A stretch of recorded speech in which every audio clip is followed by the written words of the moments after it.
ఈరోజు ఆంధ్ర జ్యోతికి సంబంధించిన తెలంగాణ వార్తలు చూద్దాం. ఇక అభిషేక్ మను సింగ్ ఎన్నికకు తెలంగాణ నుంచి ఎంపీగా రాజ్యసభలోకి కాంగ్రెస్ ఖాతాలో మరో బీఆర్ఎస్ సిట్టింగ్ సీట్ అంటూ గైడ్లైన్స్ అనిపిస్తుంది. కేకే పైన కేకే రాజీనామా చేయడంతో కేకేశ్వరరావు రాజీనామా చేయడంతో అభిషేక్ మను సింగ్కి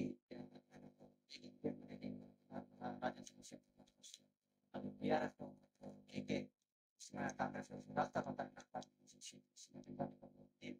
లేదు ఆయనకు ఇక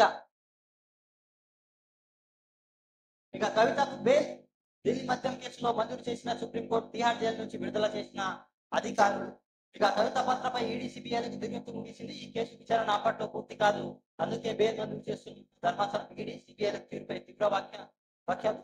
అప్రూవర్లను ఇష్టానుసారం ఎంపిక చేయకుండా చేసుకుంటారా, ఇతరులను నిందితులుగా వదిలిస్తారా? పిఎంఎల్ఏ సెక్షన్ 45 విషయంలో ఢిల్లీ కోర్టు తీర్పు పూర్తిగా తప్పుదోవ పట్టింది. మహిళలు ఇచ్చే మినహాయింపు ఉన్నత విద్య వంతురాలైనా వర్తించదా? ఈ తీర్పు మా అమలుకై చదువుకున్న వారిని బెయిల్ దొరకదు, ఈ తీర్పు కోటేస్తున్నా అంటూ సుప్రీంకోర్టు వ్యాఖ్యానించారు. ఇక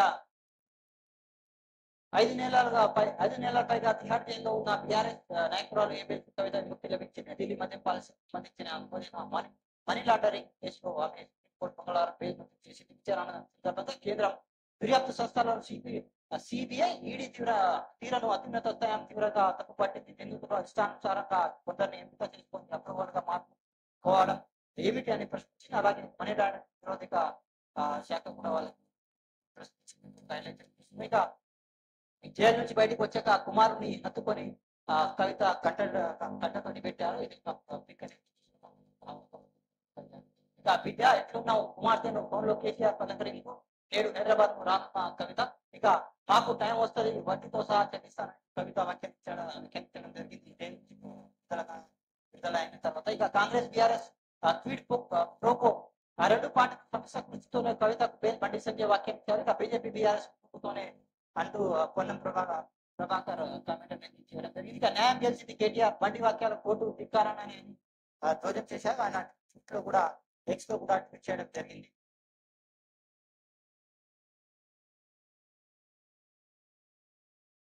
ఇక నాలా కబ్జా చేసి కట్టారు జన్వాడ ఫామ్ హౌస్ పై బీఆర్ఎస్ హయాంలో అధికారుల నివేదిక. బుల్కాపూర్ నాలాపైనే ప్రధాన గేటు బఫర్జోను ప్రహారీ కూడా 11 గుంటలు నివేదిక తొక్కిపెట్టిన నాటి ప్రభుత్వం ఫామ్ హౌస్ పరిస్థితి అధికారులు కబ్జాలో ఉన్న వివిధ సంస్థలను ట్యాగ్ ఇస్తాం. ఇక ఆలోగా యాజమాన్యులే ఆక్రమణకు తొలగించాలి, దేని పక్షంతో ఆ చర్యలు తీసుకుంటాం. ఇక పేదల ఇల్లు చిన్న గృహాలు కూల్చబోము. రంగనాథ్ హైదరాబాద్ వేల సంఖ్యలో ఫిర్యాదులు. ఇక బాగ్ నగర్ పరిశీలించిన కమిషన్ రంగనాథ్ ఇక జనవాడ ఫామ్ హౌస్ బుల్కాపూర్ నాలాను ఆక్రమించి ఆరోపణ వాస్తవం ఉన్నట్లు వెల్లడైంది. అది సాక్షాత్గా బీఆర్ఎస్ హయాంలో తెలిసింది. ఇక ఫామ్ హౌస్ ప్రధాన రహదారి బుల్కాపూర్ నాలపై నిర్మించారు. దీనిపై అప్పట్లో మల్కాజ్గిరి ఎంపీగా ఉన్న రేవంత్ రెడ్డి రెవెన్యూ ఇరిగేషన్ అధికారులు చేశారు. ఆయన అధికారులు సంయుక్త సర్వే జరిపి 2020 జూన్ 20 తేదీన ప్రభుత్వం నివేదిక సమర్పించింది. ఇక ఫామ్ హౌస్ అనుకుని ఉన్న బుల్కాపూర్ నాలా కబ్జాను గురైనట్లు నివేదిక పేర్కొన్నారు. ప్రాంతంలో కురిసే వాన నీరు బుల్కాపూర్ నాలా ద్వారా ఉస్మాన్ సాగర్ వెళ్తుంది. ఈ నాలా గతంలో 18 నుంచి 20 మీటర్ల ఎడుతో ఉండేది. కబ్జాల కారణంగా క్రమంగా కుంచుకుపోయిందంటూ అధికారులు వెల్లడించడం జరిగింది. నాలానే కబ్జా చేశారంట. ఇక సమీక్ష 17 నుంచి ప్రజాపాలన రేషన్ కార్డు హెల్త్ కార్డులే ఎజెండా. సమీక్షలో సీఎం రేవంత్ రెడ్డి. ఇక చిత్రంలో మంత్రి దామోదర్ పిఎస్సి శాంతి కుమారి అన్నట్టు ఒక హెడ్లైన్స్ కూడా చూస్తున్నాం. ఇక 10 రోజుల పాటు దరఖాస్తుల స్వీకరణ హెల్త్ కార్డు ద్వారానే ఆరోగ్యశ్రీ సీఎంఆర్ఎఫ్.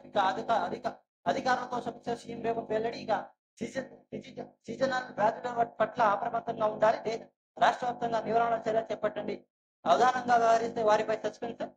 ఇక ఉస్మానియా గోషామాయిలో ఉస్మానియా నూతన ఆసుపత్రి 32 ఎకరాల్లో కార్పొరేట్ ఆసుపత్రులు. ఇక కార్పొరేట్ ఆసుపత్రి తరహా 50 ఏళ్ల అవసరాలను దృష్టి పెట్టుకుని డిజైన్ ప్రస్తుతం ఉన్న ఆసుపత్రి భవనాన్ని పరీక్షిస్తాం. ఏడాది 15 కొత్త నర్సింగ్ కాలేజ్ భవనాలు. ఇకపై 2 జిల్లాలో మహిళా సంఘాలు స్పీడ్ పనులపై సీఎం రేవంత్ రెడ్డి ప్రకటన. ఇక రాష్ట్రంలో సెప్టెంబర్ 17 నుంచి 10 రోజుల పాటు ప్రజాపాలన కార్యక్రమం నిర్వహిస్తామని ముఖ్యమంత్రి రేవంత్ రెడ్డి వెల్లడించారు. అర్హులైన ప్రతి ఒక్కరికి రేషన్ కార్డు, హెల్త్ కార్డు జారీ చేసేందుకు ఈసారి ప్రజాపాలన కార్యక్రమం చేపట్టింది సీఎం చెప్పారు. ఇకపై రేషన్ కార్డు, హెల్త్ కార్డు తేలికుంటుందని వేర్వేరు కార్డు జారీ చేస్తామని పేర్కొన్నారు. ప్రజాపాలన ప్రాజెక్టు నుంచి అందుకు అవసరమైన వివరాలను స్వీకరిస్తామన్నారు. ఇక రాష్ట్ర వ్యాప్తంగా అన్ని గ్రామాలు వార్డులో కార్యక్రమాన్ని ఏర్పాటు చేసుకోవాలని అధికారులను ఆదేశించారు. మంగళవారం సచివాలయ మంత్రి దామోదర్ రాజేంద్ర కలిసి అధికారులతో ముఖ్యమంత్రి సమీక్ష నిర్వహించారు. ఇక హెల్త్ డిజిటల్ కార్డు ఇలాంటి పద్ధతి అనుసరించాలి. ప్రతి ఒక్కరు హెల్త్ కార్డు ప్రొఫైల్ నమోదు చేసి ఏ వైద్య పరీక్షలు నిర్వహించాలి, వైద్య శిబిరాలు నిర్వహించి ప్రజలకు వైద్య పరీక్షలు నిర్వహించాలా, రాష్ట్రంలో ఉన్న లాబొరేటరీ సాయం తీసుకోవాలా తదితర అంశాలపై సీఎం రేవంత్ రెడ్డి సమీక్ష నిర్వహించడం జరిగింది.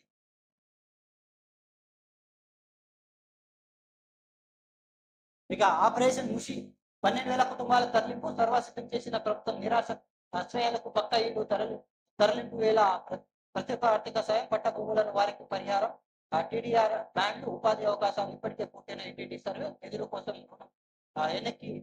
ఎన్నికల నాటికి ప్రాజెక్టు పూర్తయినట్టు హెడ్లైన్స్ కూడా చూస్తున్నాం. ప్రాజెక్టు కూడా మొదలయ్యే అవకాశం ఒక హెడ్లైన్స్ చెప్తే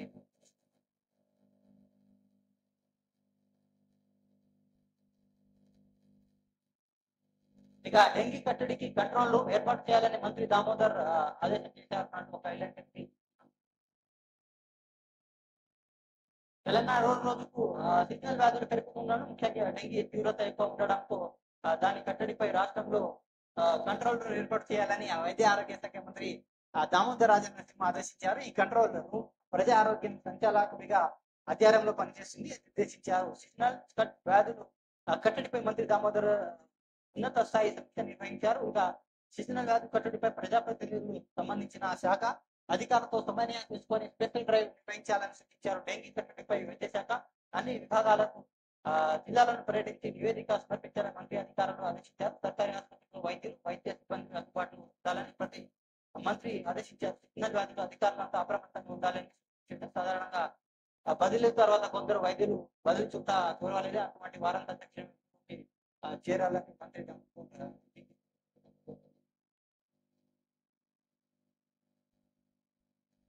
ఇక సర్జరీ జరిగిన తీరు కంటి గుండా మెదడుకు సర్జరీ. ఇక ఎండోస్కోపిక్ లాటరల్ ట్రాన్స్ ఆర్బిటర్ విధానంలో మొదటి మెదడు కణితి తొలగింపు ఏఐడి న్యూరో సర్జరీ వైద్యులు ఘనత అన్నట్టు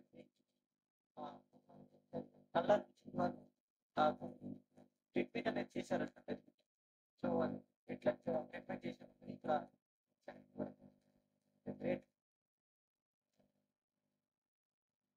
ఇక ప్లాట్ల విలువ 15-30% సాగు భూముల ప్లాట్ల విలువ 100% పెంచవచ్చున. ఇక రాష్ట్ర వ్యాప్తంగా విలువలు పెంపు ఖాయం. ప్రాథమిక చట్టం స్థానిక సంస్థల ఎన్నికల తర్వాత అమలులోకి డేటా శాస్త్రీయంగా పెంచాలని నిర్ణయం. 5,115 కోట్లు మొత్తం ఆదాయం 30.1%. ఇక ఆ తర్వాత స్థలాలు 20% ఆదాయం గవర్నమెంట్.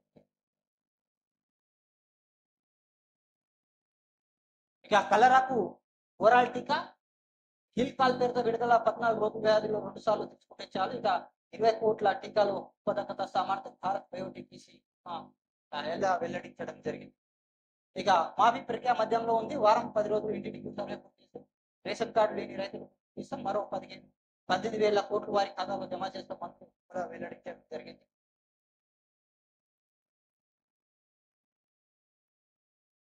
ఇక శిశు విహార్ కేంద్రం కలెక్టర్ కుమార్తె కుమ్రంభీం జిల్లా కలెక్టర్ వెంకటేష్ దర్శనం శిశు విహార్ కేంద్రంలో ఉత్తర్వులు చేర్పించిన అనంతరం కలెక్టర్ దోత్రే అన్నట్టు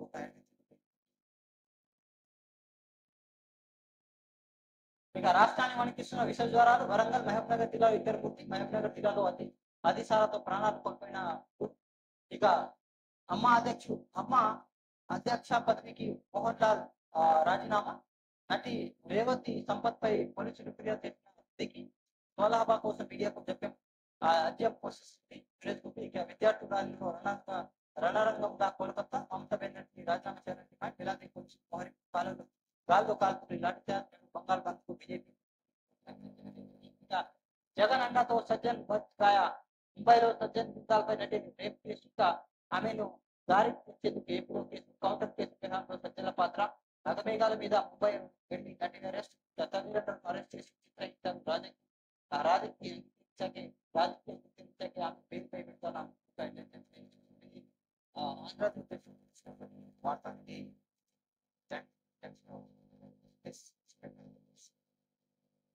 like, comment, and share. Thanks for watching.